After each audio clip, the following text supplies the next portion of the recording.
listeners, I am so excited because I have something really fun for you on the Love Your Life show today. It is a master class on a personality typing system called the Enneagram. And my guest is Dr. Deborah Egerton, and she is not only a psychotherapist and a best-selling author, she's also a certified Enneagram teacher, but an expert on the Enneagram. The Enneagram is a tool that I've been wanting to bring to you on the podcast for so long because it is a tool that I use daily, and it helps me daily in my relationship with myself and my relationship with my kids, with my husband, with other people that I meet. It gives me a better way to connect and communicate and understand people.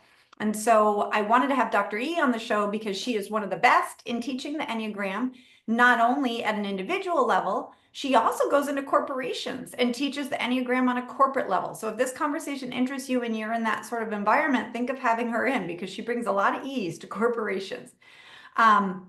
I've used the Enneagram not only in my nuclear family, I've also used it in my business. I've used it with my friendships, and it's been such a helpful tool when we're struggling to understand like why someone does the thing they do or why aren't they doing it the way that we did it. The Enneagram helps. So listen in. I cannot wait until you hear and then follow up with Dr. Enneagram and Dr. E, Dr. Enneagram, Dr. E. And you'll want to listen till the end because she gives us a special treat just for our listeners. So listen in. Let me make sure I've given her whole bio. She is Dr. Deborah Egerton, PhD, is a globally renowned psychotherapist, best-selling author, certified Enneagram teacher, executive coach, and spiritual guide. You will feel that warmth, warriors.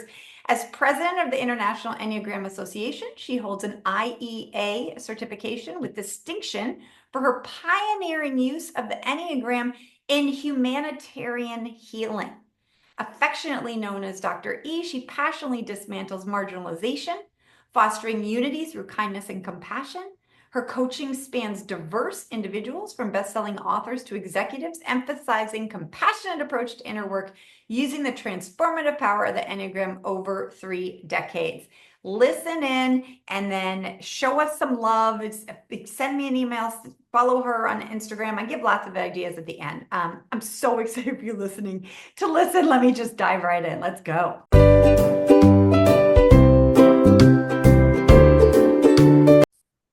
And welcome to the Love Your Life show, Dr. E. I am so excited to have you here. Thank you very much for coming on. Well, thank you for inviting me. I've been looking forward to this.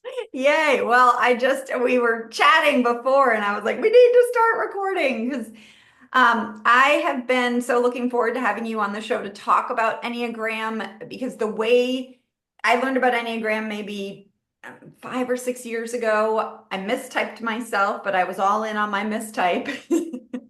And then when I found you and started learning about the Enneagram through you, it felt like someone really understood me and saw the true me, and in a scary and exciting way at the same time, like really comforting, but also like, oh my God. And that's what I want to bring listeners to today, because most of us women have spent the first part of our lives putting everyone else's needs and everyone else's desires and, all ahead of our own, in addition to knowing about everyone else even greater than we know ourselves. And I find that a lot of my listeners are in this stage as their kids start to grow and leave the house, or, they're starting to look at different job things, that they're in this area with like, who am I?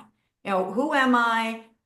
I've spent my whole, almost feeling like a shell. I've spent my whole life thinking of other people or acting in a certain way for other people. And what the heck? Now what? And I find that the Enneagram is really like opening a door of discovery. And for me, it has been. And I would just love for you to just talk to our listeners a little if they've never heard of the Enneagram. They're like, what? Like, could you give a little background or, what the Enneagram is and why I'm sitting here like it's the best friend I've never had? Gushing. One of the reasons that you are responding to it the way that you are is because I call the Enneagram a blueprint to your soul. Or for those who, don't resonate so much with the concept of a soul. It's the instruction manual for your life that you wish you had been born with, but you were not. For real. Yeah, I mean, absolutely. I have to say that my experience in discovering the Enneagram, over 2 decades ago, and learning about myself and the people that I loved and the people that I interacted with was a transformative experience. I recognized that I had been going through my life trying to be the best person that I could be, but I really didn't have everything that I needed to assist me on that journey. I am a woman of faith, so I would pray about it, and say, just help me be better.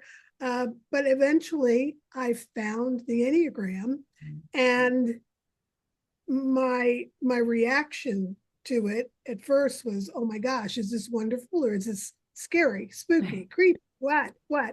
And then I recognized that, no, this is amazing. This is amazing.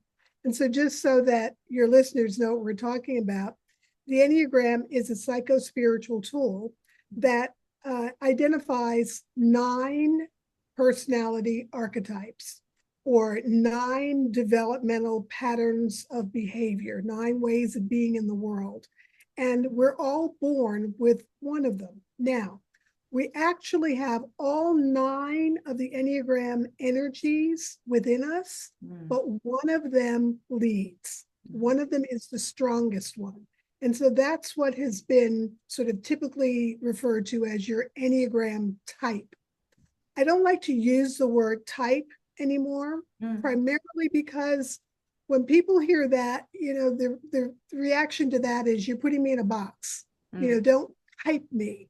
Well, if you think of the Enneagram as a developmental pathway, or you think of it as energy, everyone understands we're all energy. What energy in you is the strongest, and how does that show up in the world? And there's, of course, the wonderful, lovely upside of your Enneagram energy. And then there's that middle area where, you're just sort of an average human. And then there's the downside. Yeah. Of course, when we look at the downside, for me, that's what made me curl up into a little ball and cry for 3 weeks. Yeah. Because I didn't want to look at that. However, just staying on the upside of everything is staying within a comfort zone, and there's no growth. Right. So if you're not looking at the way that you show up in the world, the way that other people may experience your highs and your lows, then your opportunity for growth and healthy development over your life is somewhat stymied. So you've got to look at all of it, accept it, embrace, love it, and grow.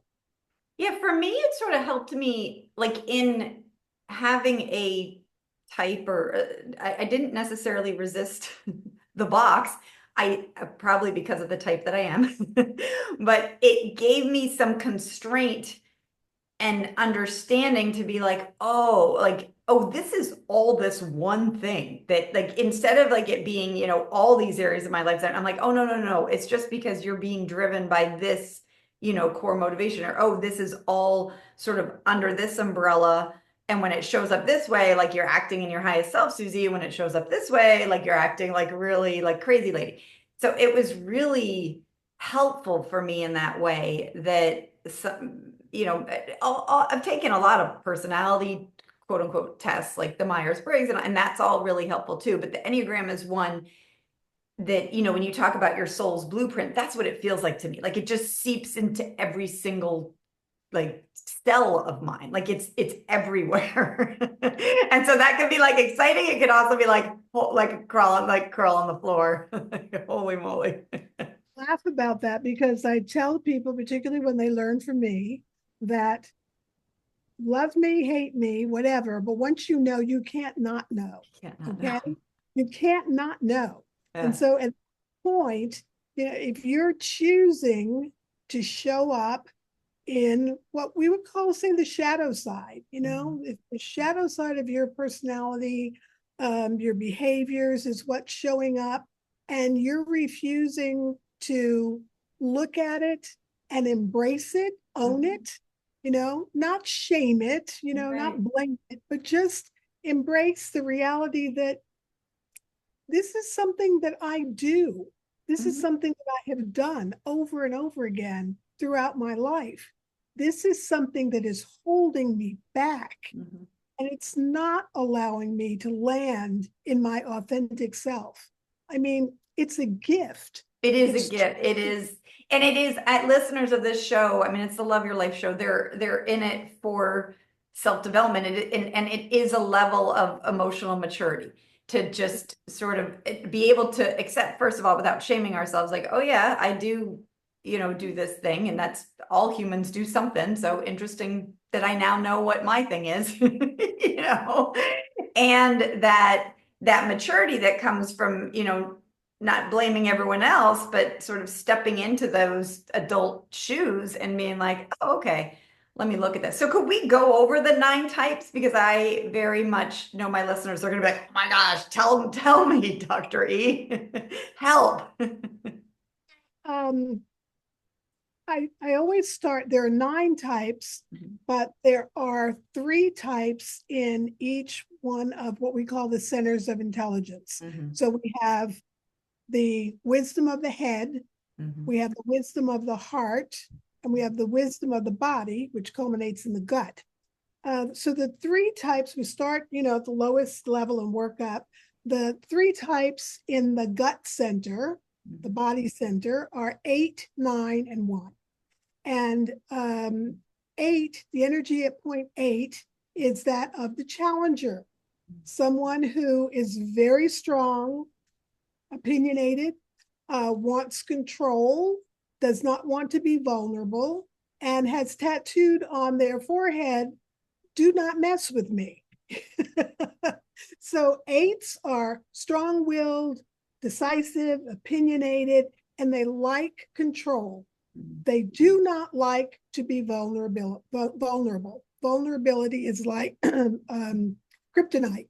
Superman and it's kryptonite. But actually, the vulnerability part of it is where the 8's true strength is, because 8s have very, very, very soft hearts.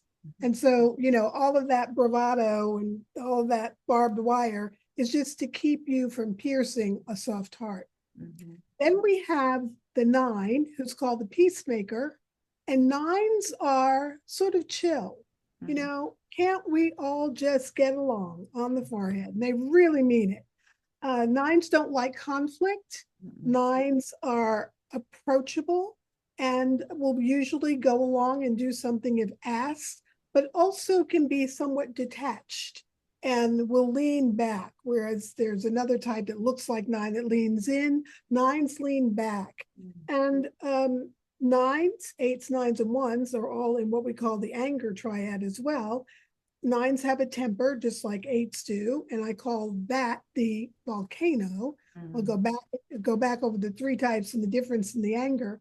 But for 9s, this sort of living life from a place of trying to avoid conflict can create situations that will be much worse.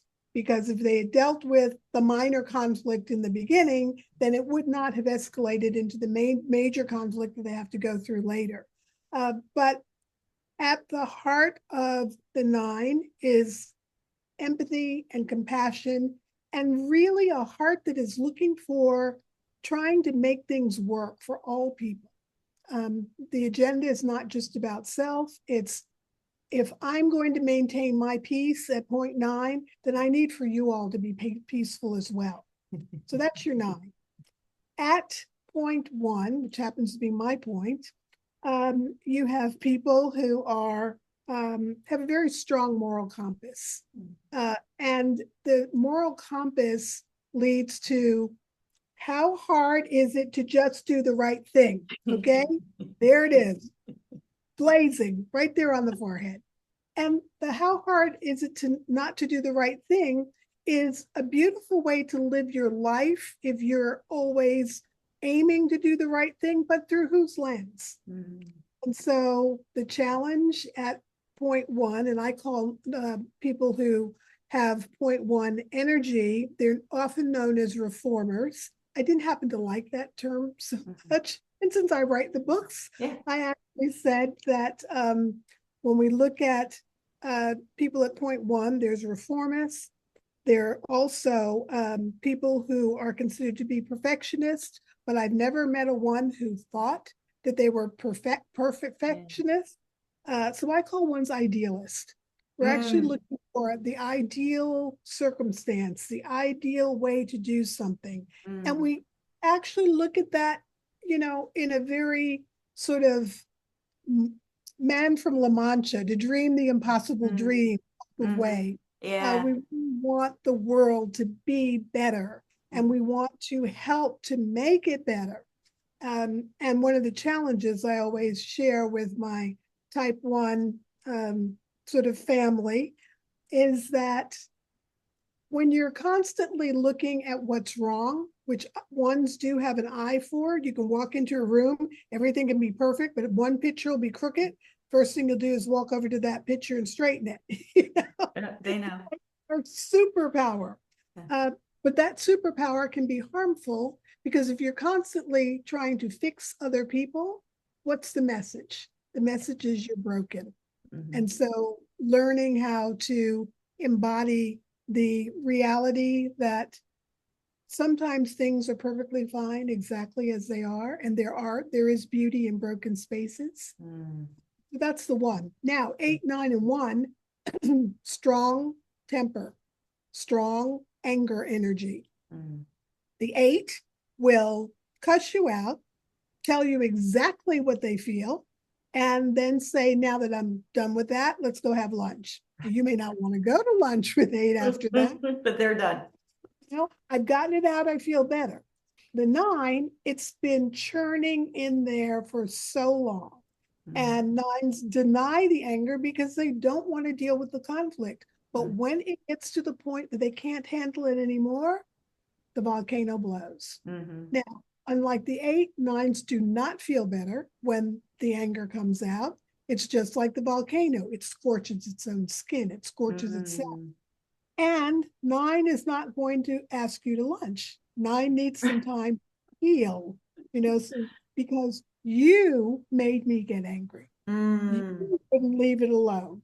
You just kept pushing and pushing, and now I've become the epitome of what I don't want to be in the midst of a conflict, and particularly with loved ones.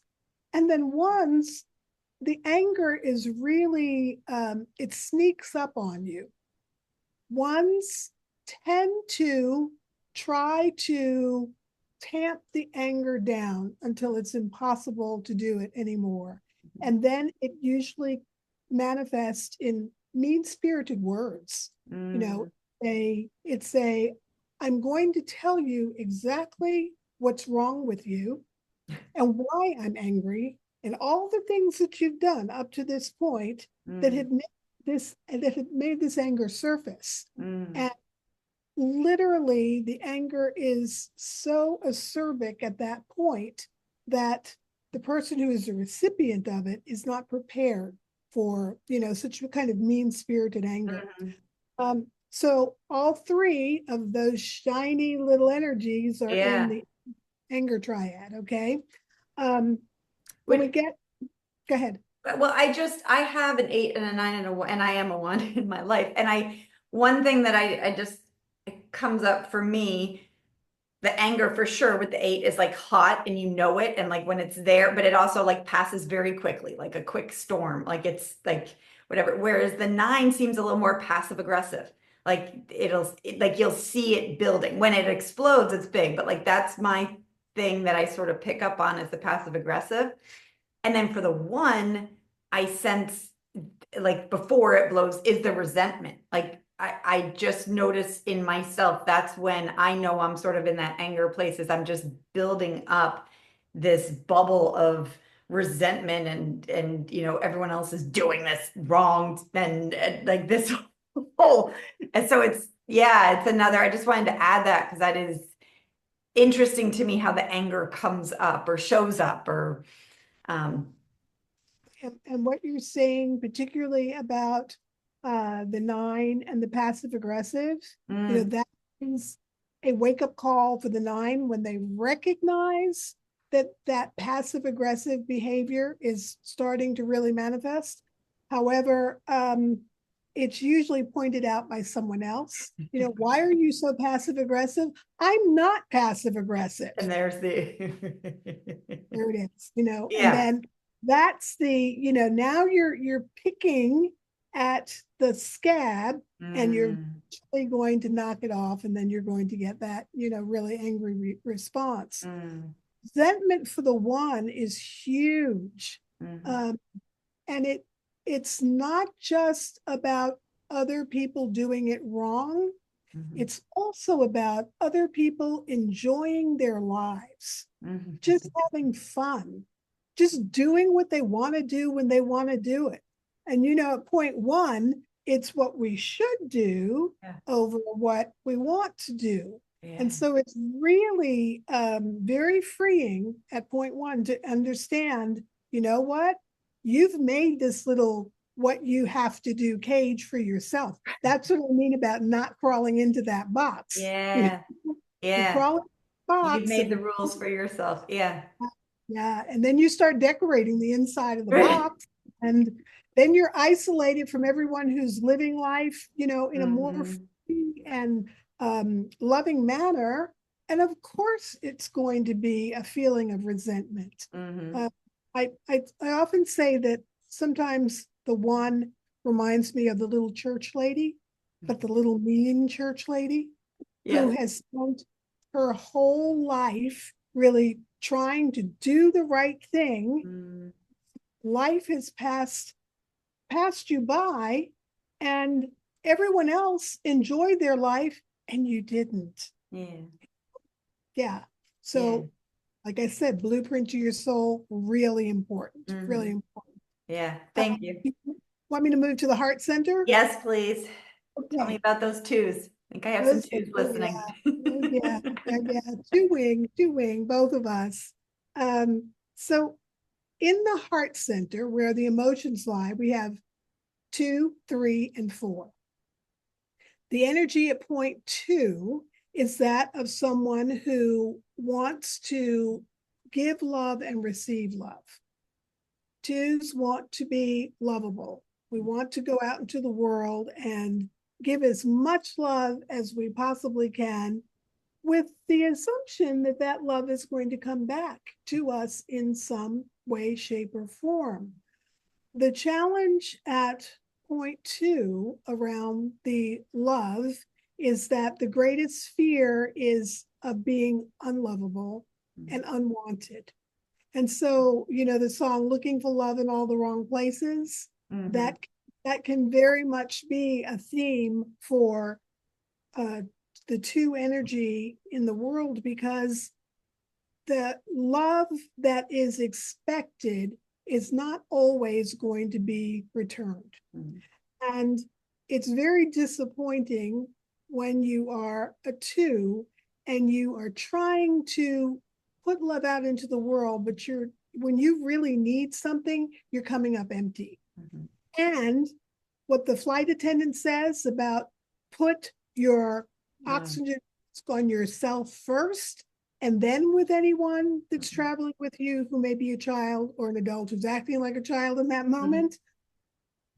What 2s need to learn how to love themselves first. Hmm. And you cannot keep giving once you have emptied out your tank. Your Hmm. love is empty, but you're still trying. And it's a stereotypical type for women. However, the different 9 types have no gender Right. base, none at all. But we think of mothers, moms look like 2 energy. You'll Hmm. do anything for your child. You'll Hmm. do anything for a really good friend. You'll do anything for your parents. But Hmm. what have you done for yourself? Yeah, like you're overgiving, overgiving, and it's like, when's the last time you've had a meal? When's the last time? Right, yeah. You know, there's a whole Enneagram series of music. And one day maybe you and I will do this and we'll just do it around the music. But it's Ryan O'Neill. He records under Sleeping at Last, and he has all 9 of the Enneagram songs. And I always say to people, if you're taking these online tests, even the one that's on my website, go back and then listen to the song that is identified with that type.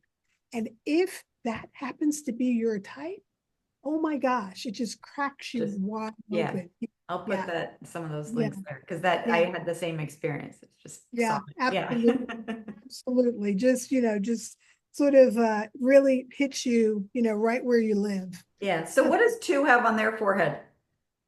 Tattooed on the forehead of a 2 is, don't you see how much I love you? Mm, Don't you see how much I love you? yeah. It's that feeling of no one's ever going to love you more than I do. No one's ever going to do more for you than I do. That's why I never say no. Mm, I can't say no, because if I say no, you're going to think I'm not a good person. mm, I can't do that. So I will say yes to every request until I wear myself completely out. Saying yes to everything and spreading yourself so thin, that is not practicing self-love. And self-love is not selfish love. It is essential love. It's essential, So that's kind of our 2. It's and I will say this for anyone who happens to know that they are living in the energetic space of point 2. When you are feeling love less, in other words, there's not enough love in your life, you're feeling like no one around you loves you or cares about you, in spite of all the things that you've done to try to bring love into your heart, then you have to take the energy of your love and turn it towards yourself. And that doesn't mean going to the spa and getting pampered.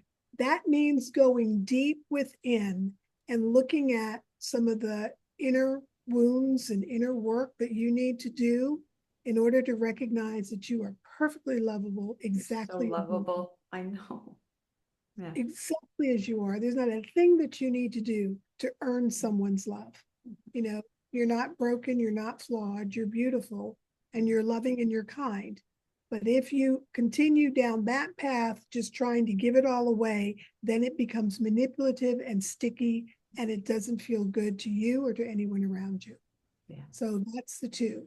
Then we move to the 3, who's also in the heart center, but in a very different way. And that's what's true of being in all of these centers, but in different ways. 3s are ambitious and want to be the best. They are winners and will go out with that 3 energy. And I'm going to be the first one to the top of that mountain. I am going to be the best at anything I attempt or try to do, because that's what I am. That's who I am. I'm the winner of all of it.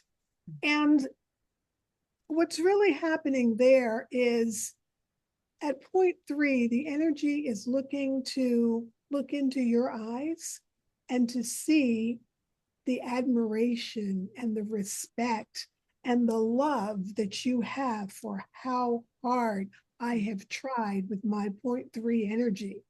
I have tried to show up and be valuable and indispensable. I can't be replaced because no one can do it as well as I do it. Nobody's going to take you across the winning line, the finish line, the way that I am.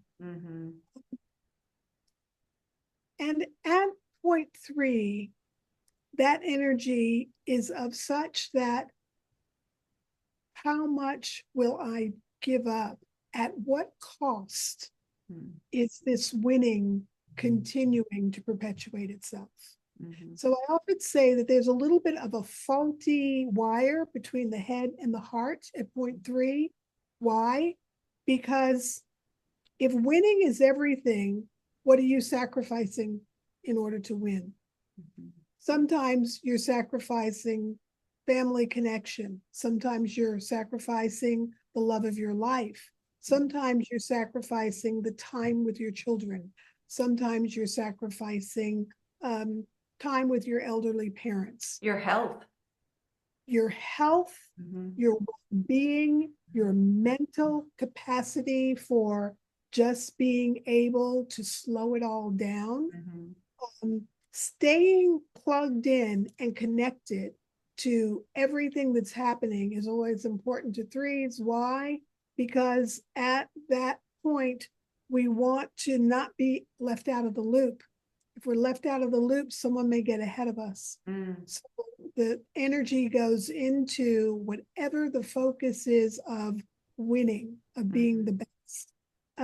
But like I said, at what cost? And that's my cautionary tale at point 3. At what cost are you winning? Is that like, do I matter? Like, am I enough? Am I enough?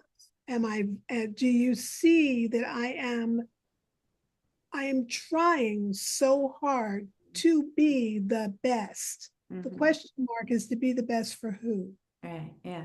Who are you doing it for? Yeah. Why are you doing it? And how are you doing it? Yeah.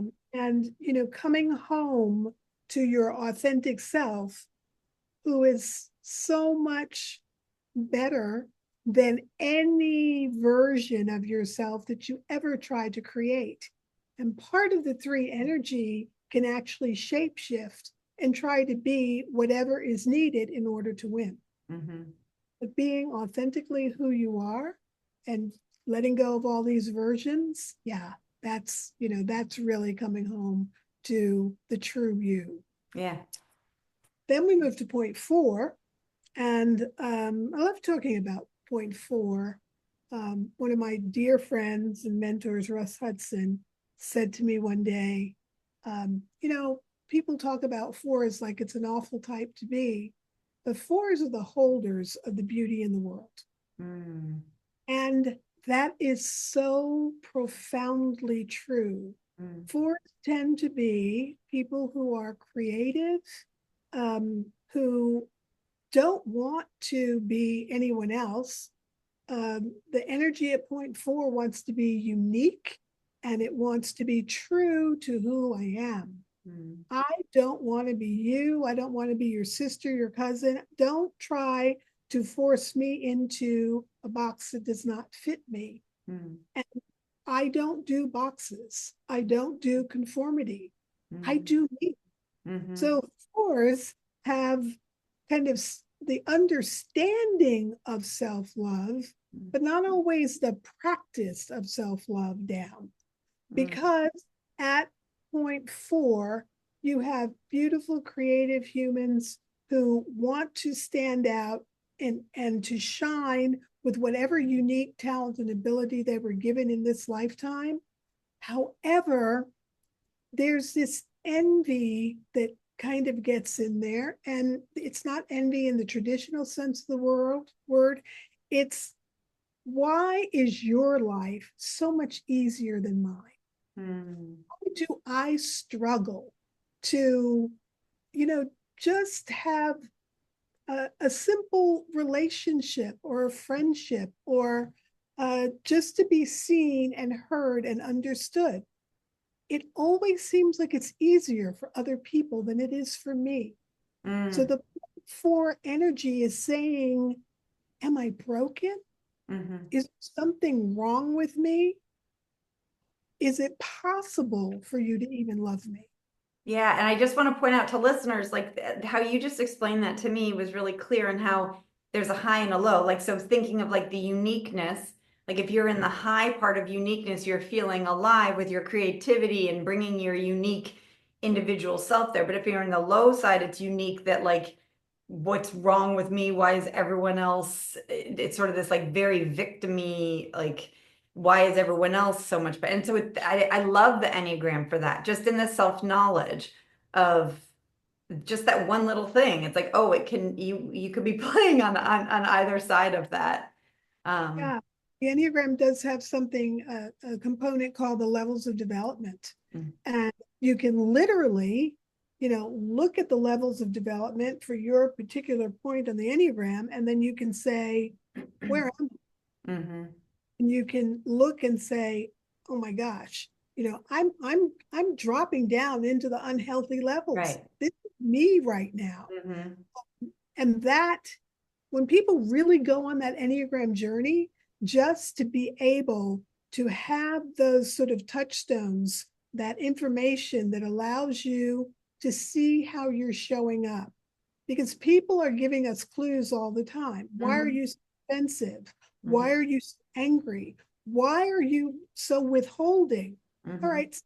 Sometimes the information that people are sharing with us may be a projection of what they're feeling. Yeah, for sure.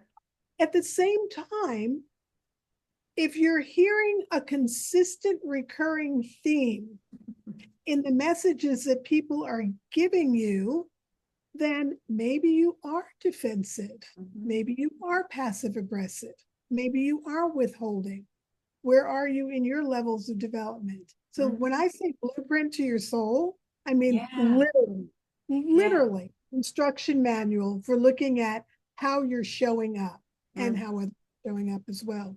The final thing I'll say about fours and the beauty of being able to hold empathy and compassion for the world, Mm. uh, and to be with you in a challenging situation, not try to fix you, Yeah. not try to make you feel better, just to be by your side. Mm. Things are tough or hard or Mm. painful. And the way the forts can hold a reservoir of pain, but they can transmute that pain and bring it back out into the world in Mm. some beautiful form. I love seeing that, particularly when fours are healthier and happier. Mm. That's a beautiful thing to see. A little funny anecdote. I never encourage people to try to type their children too Mm. early because we can get it so wrong, Mm-hmm. bounce all around before it begins to solidify. But man, if you've got a type 4 child, oh my goodness, it starts to show up really You early. know it pretty early. I'm not wearing that, Mom. There's no way. No way. Everybody wears that. I'm not wearing that. Yeah. Try to put them in that. By the time you pick them up from school, they've done something creative with whatever, Uh, it's the oh, cutest that's thing. so cool. Yeah. It is. Of course, when you're parenting, Right. you may not feel that way. It's like, Yeah. just put the clothes on. But Yeah. But that's why I love the Enneagram because it gives you that layer of understanding. It's like, oh, they're not just being this obstinate child. It's like, oh, this is their striving yeah, for that uniqueness and that creativity and that, yeah. yeah, And where they can I just, allow that and where can I maybe not with them? how can I work with that? Well, if it's just the obstinate child, they're going to grow out of that. Hmm. But if it's for energy, it's Yeah. going to stay. It's Yeah. going to stay. Yeah. Yeah. Oh, so fun. So those are all our heart types. And, you know, the world is very much in need of all of us being able to really tap into the energy in the heart triad, in the Mm. energies of 2, 3, and 4. We have it within us, but one of the limitations of the Enneagram for many people is learning their type and then not going beyond that. Mm. If you learn the entire Enneagram, then what happens if you really begin to study it, you become aware of the other 8 energies Mm. when you need them and how they show up in you. Hmm. During the pandemic, and you may have had this experience, Susie, Hmm. we're at point 1. Man was 9 a good friend, which is a wing. Yeah. During the pandemic, was like, oh yeah, what? I can binge watch a whole series? Hold on. Wait a minute. I'm always up doing something productive. Yeah. Yeah. No, sit back now and I'm gonna watch all of Bridgerton, Yeah. and I'm watch Downton Abbey all over. Right. Exactly. No, it can be. I do appreciate it's like learn, try to figure out where the listener is, but then also learning all 9 types has given me a great, and I'm still learning, obviously. It's like, I don't know if you Well, ever stop learning that's the the thing. Enneagram. You made that point when you said, you can do all different types of personality assessments. But the funny thing about the Enneagram is once you pick it up and you find yourself, you kind of stay on the You don't need journey. anything else. And it is so deep. Like you can, I just feel like it's a lifelong, yeah. And it's, we didn't really even touch on it, but it's like been here for a really long time. So it just keep learning, listeners. So tell us about the 5.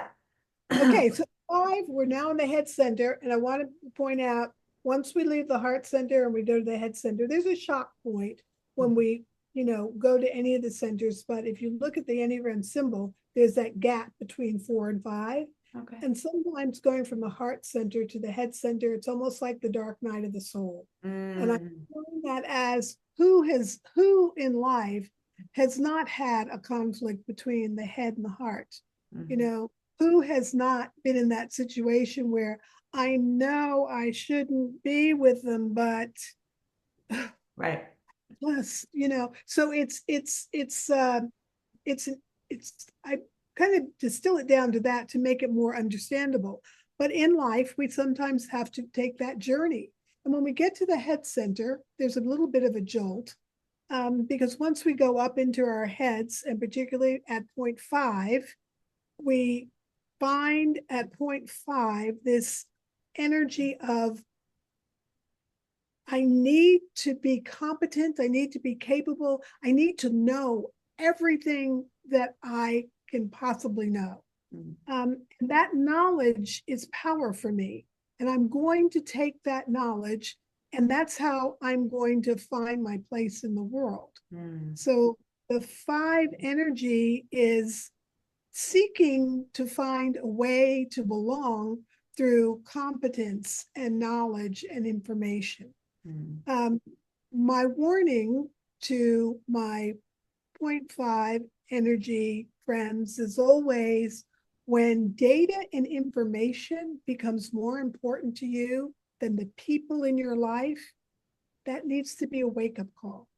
When you'd rather be studying, when you'd rather be investigating than interacting with someone that you love and who loves you in return, then that is a wake-up call, because you're not a disembodied head. You're a whole human being with brilliant thoughts, and the way the mind of a 5 works is incredible. Anyone who saw the movie A Beautiful Mind, when you saw Russell Crowe standing there and looking at the connections between everything, 0.5, all things are connected. And you don't want just a little piece of information, you want to know it all. So just being mindful that to come back to yourself, to come back to whole general and whole authentic self in a way where you can understand that you are loved and you are lovable and you do belong, and that this is not what's going to create your belonging in the world. Then we go to point 6, where we have beautiful human beings who are prone to worst case scenario thinking. So lots of worry. A lot of worry, a lot of anxiety. Let me back up a little bit. I did not say 2, 3, and 4. That is the overarching theme there is shame. Shame. So, am I lovable? Am I broken? Can you find the good in me?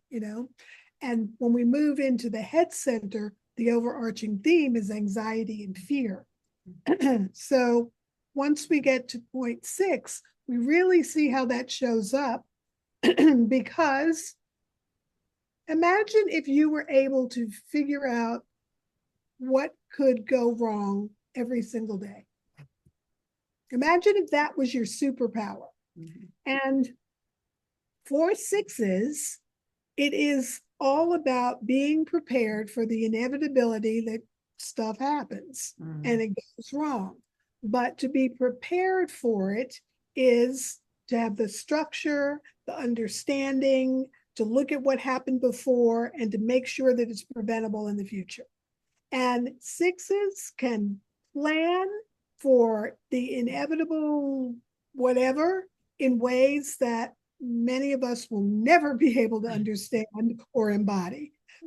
Get a sixth friend, folks. That's all I'm saying. Just They will have take care of every contingency. everything. Yeah. I always tell this story about being on a cruise ship with a dear friend who happens to be a sixth. She lives in Spain, speaks Spanish. I speak English. Between the two of us, we managed, fared pretty well. But we took a South American cruise, and I forgot about the part where you go around the Straits of Magellan and it gets cold. Mm. She shows up at my door, knocks, and she's got a jacket, a hat, and mittens. She's thought of it. That the Exactly. six has thought of it. Yes. You know, I'm never traveling again without Right. her. That's Yeah. just saying, Right. it's pretty amazing. But then again, that worst case scenario thinking can lead to more anxiety, anxiety and fear to the point of despair. Mhm. And that is actually true for all of the head center, just dealing with the anxiety and the fear, the way the fives can see the future when they look at what's connected, the way that sixes can see what might go wrong, and trying to be prepared for it. That can consume your entire life. Yeah. And so, particularly at point six, I always say point six is the last human being standing because we'll have figured out how to survive, and the people who listen to them will survive along with them. We go from six to seven, where I used to say that every single one of the Enneagram types has to have a condition to be happy. And seven is known as the happy type. And I would say sevens, all they have to be is happy. Ones, we've got to do the right thing. Twos have to have love. Threes have to be successful. Fours have to be unique. Fives have to have knowledge. Sixes have to have structures and plans and be safe. Sevens have to be free. Mm. A while to figure that out. Mm. It's not just the joy and the lust and love for life. It is also about the freedom of choice, the freedom to exercise any option that I choose, because that one's going to make me happier than this one. With that comes the cost of not recognizing that the true joy, because joy is deeper than happiness, is always in the present moment. And if you're not present for it, you're going to miss it. So sevens like to have variety. They like to have options. They don't want to be around you if you're full of doom and gloom and all of your sad stuff. And if you're still ruminating about the election and that's all you want to talk about, and on and on and on. Sevens look for joyful places and look for happiness and love in all kinds of spaces because they want variety in life. When sevens say, I just can't do hospitals, I don't go to funerals, I won't come to visit you when you're sick, but I'll send you something. It's this fear of being trapped in painful circumstances. So if I go near it, I might get trapped in it. So I'm up and out of there. But talk about brilliant people who have more ideas before breakfast than any of us will have in a lifetime. But I always say, notice I didn't say more good ideas, just ideas. I feel like sevens need a little constraint, but they. And on the positive side of that, we have noticed that sevens tend to be first responders in disasters.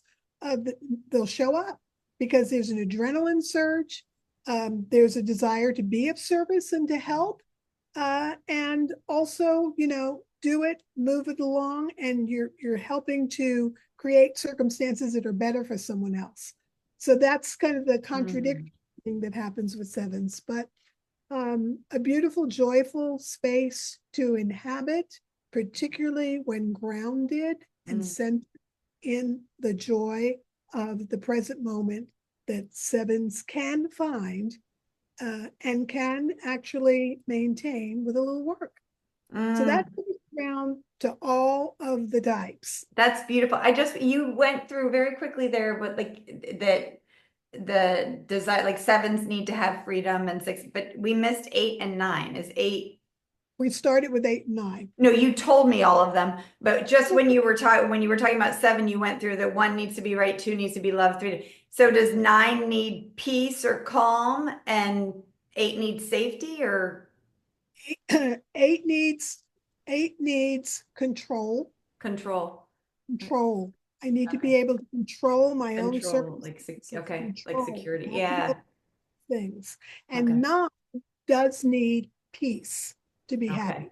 It's Yeah. not just peace for myself. I Yeah. also need peace around me, because if any of you are not peaceful, then you're going to disturb my peace. So Yeah. I need for you to calm down and chill out and be okay. Funny Yeah. story.